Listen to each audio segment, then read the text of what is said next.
to another video. My name is Daniel Gibson. Today we're talking about the fourth movie in the Hunger Games franchise. The final movie of the four, when did this movie come out? Like 2009, the first one? It's been a long time. So we're here, we're at the end of the road. Katniss has been kicking butt for like ever now. She's like survived 2 Hunger Games. She's led a rebellion in the first series. So how can they top in this one? So as we go through, Katniss, as I said, she's taken those steps of becoming a leader. We saw that a lot in the first movie, and that we're kind of seeing that whole dynamic of her being the leader coming to a head, coming to a point here. We also see the chess game that's going on around her, how she's really, she begins to realize she's more of a pawn in this movie, of a greater plan by a couple of leaders trying to move her around to control the people.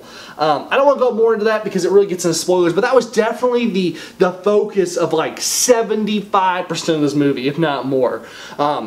So you see Katniss as she is coming through, and I think that was the interesting part, was seeing her, continue to come to grips with who she is, the loss around her, blaming herself for what's happening in a lot of ways, but yet at the same time still trying to accomplish the goals she needs to accomplish, whether that fits anybody else's agenda but hers, and what she thinks right, that's another question. So as we watch this movie, watch it going through, I really felt like where it shined was in the characters. We've had this is the 4th movie of investing and seeing these people come to fruition. If you're coming in off the street, you're going to have trouble because they don't spend a lot of time on character development in this movie by any means, because obviously we pretty much already know. But the way everybody continues to mesh, this was a good cast. They really do gel together nicely. I thought the dynamics of once they get into the capital, how they made the war seem like it was grueling, you could tell. I really like war movies to where they feel realistic, because in all actuality nobody likes war. When you're out there on the battlefield day in and day out, it's not something that I think people enjoy. And I can't say out of experience because I haven't been there. You might find joy in moments, but like this movie, and like, I don't want to compare it to Fury, but it was a movie that did that really well. Like Fury, great war movie.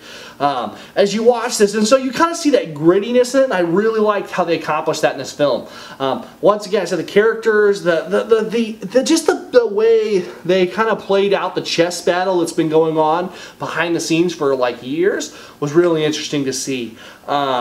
But if I had to start to get to the negatives, because there's always the negatives, basically this movie felt like I kind of wasted my time. And what I mean by this is the final installment. This is supposed to be the big bang, the exciting movie. And so as I watched it, I kind of felt like the first 65 to 75% of the movie was what I saw last time. I feel like the part 1 and part 2 should have definitely been one film. Part 1 felt like they literally stretched 20 minutes out to 2 hours, and that's absolutely what this movie was.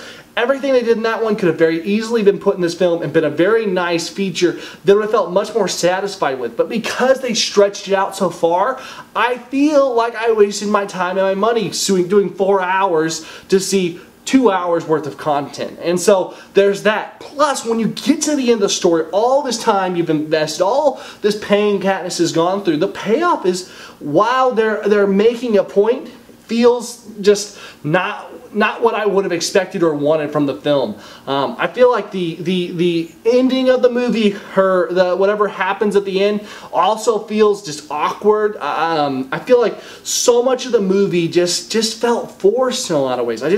I didn't enjoy myself as much as I would have hoped. I don't mean to say I didn't enjoy the movie. The parental guide on it was like every other Hunger Games. Absolutely, there's some violence, there's some definitely intense moments for children. There's no real sexual content, there's just a few kisses, and that's it, and they're not very long or passionate or anything along that lines.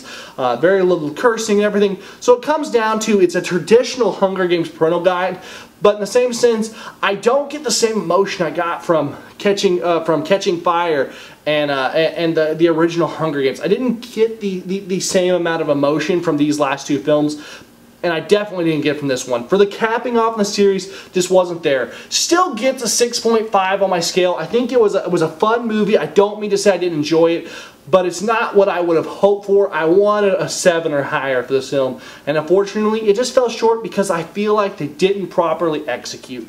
So my recommendation to you Multipliers, that's right, our new name for everybody who watches, hi Multipliers, would be, this is a Hulu or Netflix movie, honestly, for me.